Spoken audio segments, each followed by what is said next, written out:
Nous sommes dans la ville d'Ouvira, à la place Monument, lieu des rencontres des militants du parti politique cher à Adolphe Muzito, Nouvel Élan. Ces derniers ont manifesté leur mécontentement contre l'agression de la RDC par les Rwandais et disent soutenir les éléments FARDC qui sont au front au Nord Kivu. Ces militants du parti Nouvel Élan ont quitté la place Monument ce jeudi 17 novembre en marchant, brandissant les drapeaux de leur parti politique avec une banderole dans les mains sur lesquelles on a constaté un message fort dont ils ont concis. Sur cette banderole, les militants du parti Nouvel Élan exigent les retraits sans délai de la République démocratique du Congo, de la communauté d'Afrique de l'Est. Ils exigent également la rupture immédiate des relations diplomatiques avec les Rwandais et l'Ouganda ainsi que la fermeture des frontières avec ces deux pays. Ces militants et cadres du parti cher à Adolphe Muzito se sont dirigés vers les bureaux de la mairie d'Ouvira où leur mémo a été lu devant les maires de la ville d'Ouvira par Nganya Mwendo Dieu merci, président fédéral du parti à Ouvira.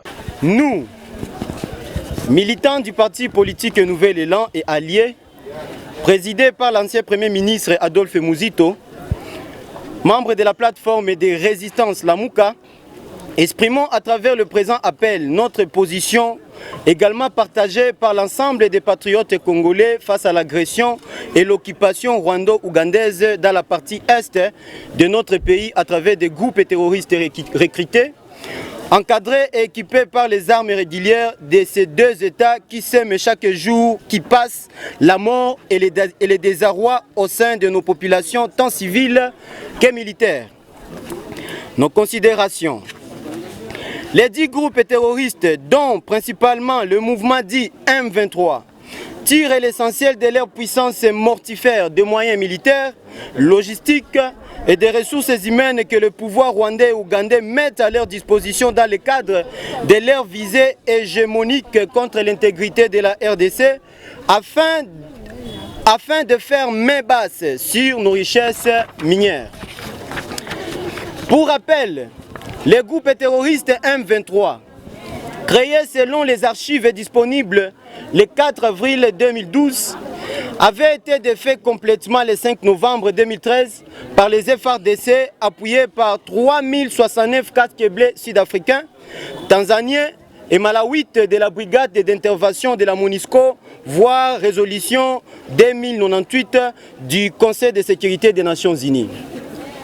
Comment alors comprendre que quelques années plus tard, ces mêmes groupes terroristes M23, défaits militairement, dissous et dont les combattants rescapés se sont réfugiés en Ouganda et au Rwanda, puissent aujourd'hui détenir des moyens militaires modernes et sophistiqués que même la MONUSCO n'a pas, selon les propres dires de M. Antonio Guterres, le secrétaire général des Nations Unies, si ce n'est grâce à la complicité de nos deux voisins que sont le Rwanda et l'Ouganda, les deux pays hôtes des combattants rescapés du M23 en novembre 2013.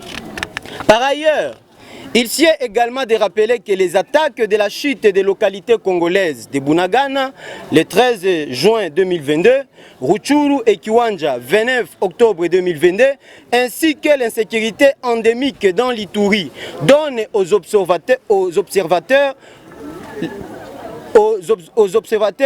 l'objectif et la preuve que ce sont bel et bien le Rwanda et l'Ouganda qui conçoivent, planifient et supervisent ainsi l'exécution de leurs projets de balkanisation de notre pays. Pour ce faire, ces deux pays assurent aux divers groupes armés sous leur contrôle l'utilisation de leurs territoires nationaux respectifs comme base arrière, ainsi que tous les moyens de leurs armées nationales respectives pour la réussite de leurs opérations de déstabilisation de la RDC, particulièrement dans ces provinces du Grand Kivu et de l'Ituri. Pour sa part, ces sachants démasqués, dans son rôle de pyromane principal, M. Paul Kagame ne trouve pas de meilleure défense que de continuer à se servir de façon éhontée de son sempiternel et fallacieux prétexte de la présence imaginaire des troupes de FDLR en RDC afin de tenter de justifier la volonté de son pays de continuer à embraser la partie est de la République démocratique du Congo comme il est fait depuis déjà plus de 2 décennies.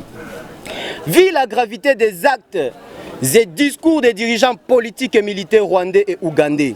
Nouvel élan et alliés exigent 1.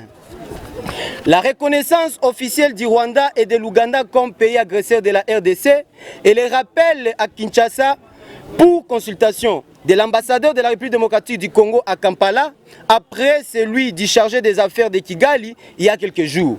2. Les dépôts par la RDC d'une plainte auprès des instances judiciaires internationales compétentes contre les régimes de M. Paul Kagame et celui de M. Yoweri Kaguta Museveni, afin de les obliger à répondre de tous les crimes contre l'humanité commis en RDC depuis le 2 août 1998. 3. La rupture immédiate des relations diplomatiques avec le Rwanda et l'Ouganda, ainsi que la fermeture des frontières avec ces deux pays. 4. L'étude urgente du projet de construction dans le meilleur délai d'un mur de séparation avec les deux États agresseurs de l'Est de la République démocratique du Congo. 5. Le retrait sans délai de la République démocratique du Congo de la communauté d'Afrique de l'Est EAC. 6. L'annulation de tous les accords bilatéraux signés avec le Rwanda et l'Ouganda depuis l'année 2019. 7.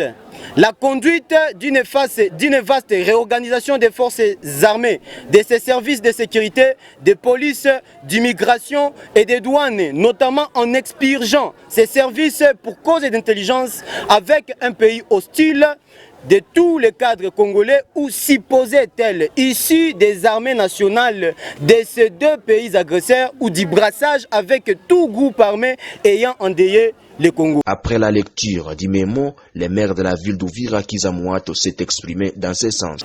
Maandamano katika amani yanakubaliwa na serikali ya Kongo kwamba kila mkongomani ana uhuru wa kisheria na kikatiba kwa njia ya amani.